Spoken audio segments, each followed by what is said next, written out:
Today is April 4th. Welcome to Big Book Daily. My name is Rob. I am an alcoholic. It is a thrill, honor, and joy to be here with you today as we journey through the Big Book of Alcoholics Anonymous and the 12 steps and 12 traditions. Today out of the Big Book, we're on Chapter 6, In Action. We'll read page 81. Out of the 12 and 12, we're on Step 11. We'll read page 103. And of course, today we'll read the 24 hours a day and daily reflection. So with that, hope you all are doing well this morning, my friends. It is Saturday morning. It's cartoon time, right? In a big bowl of cereal. I wonder what your favorite cereal was. When I was a kid, it would have to be... Does anyone remember Waffle Crisp? Of course, Cinnamon Toast Crunch, Lucky Charms. I loved the Halloween-themed cereals. And just having a big bowl of that, watching the Ninja Turtles or Spider-Man with not a care in the world because school was miles away. It was a beautiful thing on Saturday mornings. And also, I apologize for my voice. I feel fine. I just sound terrible. Must be allergies or something. But so please forgive me for my voice. I will do the best I can to make this a short and sweet show. Let's go ahead and get to the good stuff.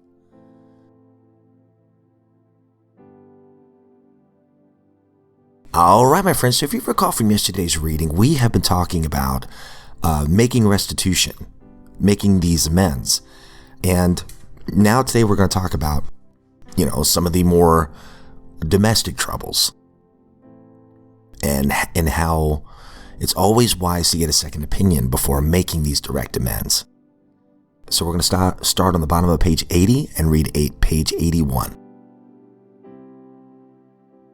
The chances are that we have domestic troubles. Perhaps we're mixed up with women in a fashion that we wouldn't care to have advertised. We doubt if, in this respect, alcoholics are fundamentally much worse than other people. But drinking does complicate sex relations in the home. After a few years with an alcoholic, a wife gets worn out, resentful, and uncommunicative. How could she be anything else? The husband begins to feel lonely and sorry for himself. He commences to look around in nightclubs or their equivalent for something besides liquor. Perhaps he's having a secret and exciting affair with the girl who understands. In fairness, we must say that she may understand, but what are we going to do about a thing like that? A man so involved often feels very remorseful at times, especially if he is married to a loyal and courageous girl who has literally gone through hell for him. Whatever the situation, we usually have to do something about it. If we are sure that our wife does not know, should we tell her? Not always, we think. If she knows in a general way that we've been wild, should we tell her in detail? Undoubtedly, we should admit our fault. She may insist on knowing all the particulars. She will want to know who the woman is and where she is. We feel we ought to say to her that we have no right to involve another person. We are sorry for what we have done, and, God willing, it shall not be repeated. More than that we cannot do. We have no right to go further. Though there may be justifiable exceptions, and though we may wish to lay down no rule of any sort, we have often found this the best course to take. Our design for living is not a one-way street. It is as good for the wife as for the husband. If he can forget, so can she. It is better, however, that one does not needlessly name a person upon whom she can vent jealousy.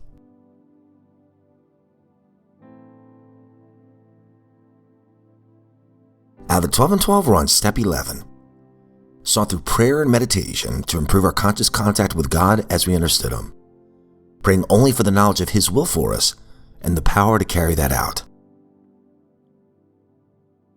And yesterday we've been talking about when we pray, it might be a good idea to add, if it be thy will, instead of our own. So we're going to build on that by the bottom of page 102 and 103. As the day goes on, we can pause where situations must be met and decisions made, and renew the simple request, thy will, not mine, be done. If at these points our emotional disturbance happens to be great, we will more surely keep our balance, provided we remember and repeat to ourselves a particular prayer or phrase that has appealed to us in our reading and meditation. Just saying it over and over will often enable us to clear a channel choked up with anger, fear, frustration, or misunderstanding, and permit us to return to the surest help of all, our search for God's will, not our own, in the moment of stress. At these critical moments, if we remind ourselves that it is better to comfort than to be comforted, to understand than be understood, to love than be loved, we will be following the intent of step 11. Of course, it is reasonable and understandable that the question is often asked, why can't we take a specific and troubling dilemma straight to God, and in prayer secure from Him sure and definite answers to our requests? This can be done, but it has hazards.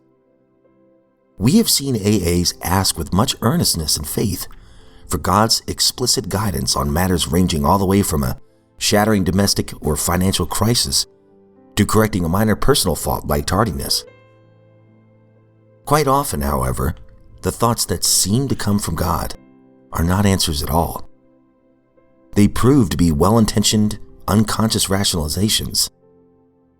The AA, or indeed any man, who tries to run his life rigidly by this kind of prayer, by this self-serving demand of God for replies, is a particularly disconcerting individual. To any questioning or criticism of his actions, he instantly proffers his reliance upon prayer for guidance in all matters great or small. He may have forgotten the possibility that his own wishful thinking and the human tendency to rationalize have distorted his so-called guidance. With the best of intentions, he tends to force his own will in all sorts of situations and problems, with the comfortable assurance that he's acting under God's specific direction.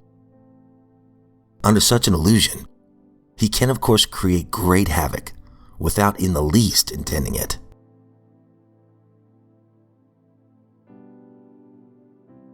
"24 hours a day, April 4th. AA thought for the day. When I came into AA, I found men and women who'd been through the same things I'd been through. But now they were thinking more about how they could help others than they were about themselves. They were a lot more unselfish than I ever was. By coming to meetings and associating with them, I began to think a little less about myself and a little bit more about other people. I also learned that I didn't have to depend on myself alone to get out of the mess that I was in. I could get a greater strength than my own. Am I now depending less on myself and more on God? Meditation for the day. You cannot help others unless you understand the person that you're trying to help. To understand the problems and temptations of others, you must have been through them yourself. You must do all that you can to understand others. You must study their backgrounds, their likes and dislikes, their reactions and their prejudices. When you see their weaknesses, do not confront the person with them. Share your own weaknesses, sins, and temptations, and let other people find their own convictions. Prayer for the day. I pray that I may serve as a channel for God's power to come into the lives of others. I pray that I may try to understand them.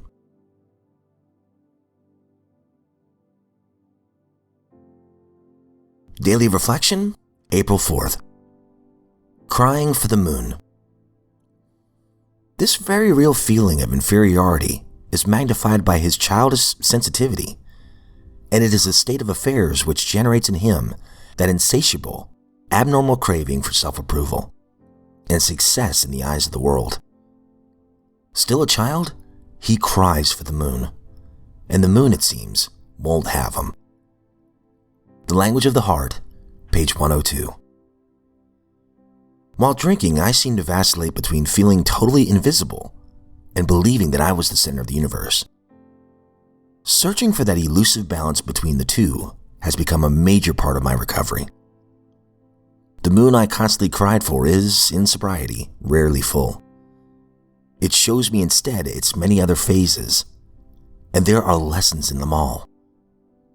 True learning has often followed an eclipse, a time of darkness. But with each cycle of my recovery, the light grows stronger and my vision is clearer. All right, my friends, that concludes today's reading. And, I love that the big book gets really specific about certain things. It's and also kind of, just being wise in asking for third parties' unbiased perspective on a situation. And then sometimes these good intentioned amends that we try to make can actually cause way more harm than good. And it's somewhere in the big book. It's like, in the process of trying to clear our conscience, we could destroy other people's lives. So every situation is a little different, and it's always a good idea to get that second opinion for sure. I've heard some horror stories of people just being gung-ho right out of the gate, making these direct amends, and they actually did way more harm than good. There's some funny stories too, but I won't share them on the show today. But yeah, I think that's always a great practical advice. And then in the 24 hours a day, talking about seeking to understand others, putting yourself in other people's shoes. Somebody was just sharing this in a meeting yesterday. Like, they jokingly said, "Why do I have to care about other people all the time? What about me?" And yesterday's meeting was all about self will run riot. But here's the funny thing. Just like the St. Francis prayer was talking about, when we seek to understand rather than be understood, when we seek to love others rather than to be loved, somehow, I've experienced this, somehow in the journey and the process of serving others, somehow I feel peace. I feel contentment. I don't necessarily hate the person that I'm looking at in the mirror. It's crazy to think about. But by service, peace seems to be a byproduct. It is crazy. And speaking of self-will, a dear friend of mine, she said that her sponsor has her every night for like a month reading pages, talk about self-will, reading pages 61 through 63. So I just kind of skimmed through those again this morning right before I recorded. And that's where it talks about, being the director. And that our problems are of our own making oftentimes. And the alcoholic is a case of self-will run riot. And then finally leads to the third step prayer. That we have a new employer and that we can make a decision to turn our will and our lives over to the care of God as we understood Him. I think that's a beautiful practice to do every day. Because I don't know about y'all, but I still can get so selfish and self-centered. That's that pride, right? Or as my dear friend says, instead of using the word pride, the one that stings a little bit more, but in a good way. It hurts so good. He says, instead of pride, it's the sense of entitlement. I deserve this. Think you should do it my way. If everyone would just act the way I want them to act, the world would be a better place. You hear that entitlement? It's all about me. It's crazy. But then if we back up and say, you know what? Let them be where they are. Let them be where they are and just meet them where they are instead of where they should be. We could save ourselves a lot of trouble. And I always loved a dear friend of mine would say this prayer. He said his mom taught him this prayer when he was a kid. And gosh, I love this guy. He's a fellow hockey fan and just one of the most genuine people I've ever met. And I believe I've shared this on the show before. His mom would always tell them that she'd pray and she would say this quick, short and sweet line. God, bless them, change me. I think it's pretty powerful. And I think that's a good note to end on, especially with my voice being shot. So my friends, if you are sober today, I hope you know that you're a miracle. And you are giving a great gift to everybody around you. And you have a unique superpower to help the next suffering alcoholic. And anybody else for that matter. That's the cool thing about this. You know, we can carry the message everywhere to everyone by our words and actions. It's awesome. And if you're not sober today, I hope you know that you're a miracle as well.